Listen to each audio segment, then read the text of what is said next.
जदयू को तो भाजपा ही लड़ाने के लिए काफ़ी है, हमें तो जदयू से हमारी लड़ाई नहीं है। हम तो जनता की आवाज़ को लेकर के मैदान में जा रहे, जनता हमें चुनाव जिता करके भेजेगी। बिहार में उपचुनाव को लेकर के तैयारी जो है वो पूरी हो चुकी है। कांग्रेस ने उम्मीदवार तक उतार दिए हैं। कुशेश्वर स्थान और तारापुर में आरजेडी जेडीयू के खिलाफ कांग्रेस जो है वो चुनाव लड़ने जा रही है। जो गठबंधन है वो टूटा है और हमारे साथ इस पूरे विषय पर बात करने के लिए कांग्रेस के नेता हैं मिन्नत रहमानी, जिन्होंने सुपौल से भी चुनाव लड़ा था और इस वक्त माइनॉरिटी के चेयरमैन हैं। मिन्नत जी, तैयार हैं आप लोग चुनाव के लिए? क्योंकि आप लोग ने कैंडिडेट तो घोषणा कर दी, आरजेडी ने आप लोगों को भले ही नहीं दिया कुशेश्वर स्थान, लेकिन उसके बाद भी कैंडिडेट घोषणा की। सब कुछ ठीक है आप लोग की पार्टी में? नहीं, बिल्कुल पार्टी में भी सब कुछ ठीक है। चूँकि गठबंधन का जो धर्म होता है वो कहीं न कहीं उसमें कमज़ोरी आई, लेकिन हम पूरी तरीके से जो है इस बात को लेके मुतमईन है कि जो आने वाला जो चुनाव है तारापुर विधानसभा और कुशेश्वर स्थान विधानसभा, ये निश्चित तौर पे कांग्रेस पार्टी चुनाव जीतेगी। पिछले बार भी कुशेश्वर स्थान में हम महज कुछ वोट से चुनाव लूज कर गए थे, लेकिन इस बार जो है यहाँ से लेकर के दिल्ली तक और उत्तर प्रदेश तक जनता देख रही है कि अगर सड़क पे कोई लड़ाई लड़ी जा रही है और किसानों के लिए, मजदूरों के लिए, छात्रों और युवाओं के लिए अगर कोई भी पार्टी आज के डेट में लड़ाई लड़ रही है तो वो सिर्फ और सिर्फ कांग्रेस पार्टी है। इसलिए आप आने वाले समय में देखेंगे कि ये जो दो उपचुनाव है निश्चित तौर पे कांग्रेस पार्टी चुनाव जीतेगी और इसका संदेश जो है पूरे देश भर में जाएगा। क्या वजह मानते हैं कि आखिर आप लोग से सीट क्यों छीन लिया गया? कहा जा रहा है आरजेडी की तरफ से कि स्ट्राइक रेट देखें कांग्रेस पार्टी अपना विधानसभा चुनाव में, क्या नतीजे थे कांग्रेस के? नहीं, देखिए क्या होता है कि कभी कभी स्ट्राइक रेट, हालांकि इससे पहले 2015 के चुनाव में तो सबसे बेस्ट स्ट्राइक रेट हमारा ही था, तो सवाल ये नहीं है स्ट्राइक रेट का। चूँकि एक परंपरागत सीट थी हमारी कुशेश्वर स्थान की, लेकिन उन्हें लगा राष्ट्रीय जनता दल को कि हम उस दोनों सीट पे चुनाव लड़के देखते हैं, तो ठीक है, ये तो हर पार्टी का अपना जो है चुनाव लड़ने का तरीका होता है। बड़े पैमाने पर जब गठबंधन की बात होगी तो निश्चित तौर पे होगी। विचारधारा चूँकि उनकी भी सेम है, हमारी भी सेम है, लेकिन चूँकि अभी जो मांग है वो मांग यही है कि कांग्रेस पार्टी को देश की जनता, बिहार की जनता देखना चाहती है।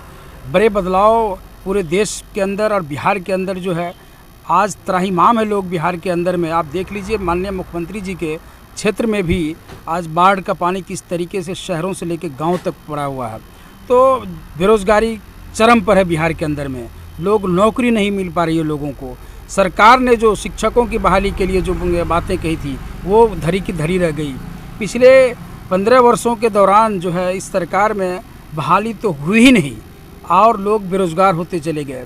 लॉकडाउन के बाद स्थिति, आर्थिक स्थिति और ख़राब होती चली गई। सरकार के पास कोई इस तरह की योजना नहीं है जिससे कि वो छोटे मजदूरों को, कामगारों को, रोज़गार वालों को कोई रोज़गार दे सके। तो इसलिए लोगों की उम्मीद में, लोगों की नज़र में कांग्रेस पार्टी एक ऐसी पार्टी दिख रही है जो जनता के लिए सच में लड़ाई लड़ती है। इसलिए आने वाला समय, और हम लोग कल से लगातार कुशेश्वर स्थान से लेकर के तारापुर में चुनाव प्रचार प्रसार में रहेंगे। कांग्रेस पार्टी के प्रत्याशी चुनाव जीत करके आएंगे। ये आखिरी सवाल है कि कुछ नेता आपकी ही पार्टी के कह रहे हैं कि अहंकार में फैसला लिया गया है, तेजस्वी यादव को अहंकारी तक बता दिया गया है। आप क्या मानते हैं कि तेजस्वी में सचमुच अहंकार आ गया है?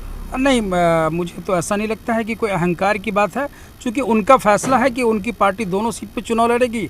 हमारा भी, हमारे आला कमान का भी फैसला है और हम उस फैसले पर अमल करेंगे और दोनों सीट निकाल करके आदरणीय श्री राहुल गांधी जी को सौंपेंगे। मतलब कोई मतभेद नहीं है आरजेडी से, क्योंकि आरजेडी ने आपको सीट नहीं दिया? हमारा किसी से भी, जो कांग्रेस पार्टी की जो विचारधारा है, जो देश को जोड़ने की विचारधारा है, वैसी विचारधारा जिसमें विकास और डेवलपमेंट की बात हो, हम तमाम विचारधारा वाले लोग को हम भी मानते हैं और हम लोग तो उसी रास्ते पर काम भी करते हैं। इसलिए अभी सवाल ये उठता है कि देश के अंदर जो हालात बने हैं, बिहार के अंदर जो स्थिति है, सबसे बड़ी जो समस्या है वो रोज़गार को लेकर के है और यही वजह है कि रोज़गार के मुद्दे पर हम चुनाव लड़ने जा रहे हैं। हम खोखले विकास को जो है दिखाने के लिए चुनाव लड़ने के लिए जा रहे हैं। ये दोनों सीट तारापुर विधानसभा और कुशेश्वर स्थान कांग्रेस पार्टी जीतेगी। मतलब कोई दिक्कत नहीं है, क्योंकि परंपरागत सीट जो है वो जेडीयू की रही है, वहाँ से ही जेडीयू के एमएलए जीत करके आए हैं। मुकाबला किसी से मानते हैं कांग्रेस का? आपके महागठबंधन के अंदर जो पार्टियां, उनसे भी है कि नहीं है? देखिए, जनता दल यूनाइटेड को आज के डेट में जो मुकाबला है वो भारतीय जनता पार्टी से है। भारतीय जनता पार्टी सबसे पहले चाहती है कि हम जनता दल यूनाइटेड को हरा दें, क्योंकि आपस के जो दोनों के रिश्ते हैं भाजपा और जदयू में इस बात की होड़ मची हुई है कि हम बड़ी पार्टी की हम बड़ी पार्टी। तो और बिहार के अंदर जो है जदयू को तो भाजपा ही लड़ाने के लिए काफ़ी है, हमें तो जदयू से हमारी लड़ाई नहीं है। हम तो जनता की आवाज़ को लेकर के मैदान में जा रहे, जनता हमें चुनाव जिता करके भेजेगी दोनों सीट पर से, लेकिन जदयू को वहाँ ख़त्म करने के लिए भारतीय जनता पार्टी ही काफ़ी है। ठीक, तो हमारे साथ मिन्नत रहमानी थे जो कि माइनॉरिटी के चेयरमैन है बिहार प्रदेश के। इन्होंने साफ तौर पर बताया है कि उनकी लड़ाई जो है वो आरजेडी से भी नहीं है, जेडीयू से भी नहीं है, क्योंकि इनकी जीत जो है दोनों सीटों पर पक्की है। और साथ में कहा है कि बीजेपी जो है वही जेडीयू को ख़त्म करने में जुट गई है। आप बने रहे हेडलाइंस बिहार के साथ।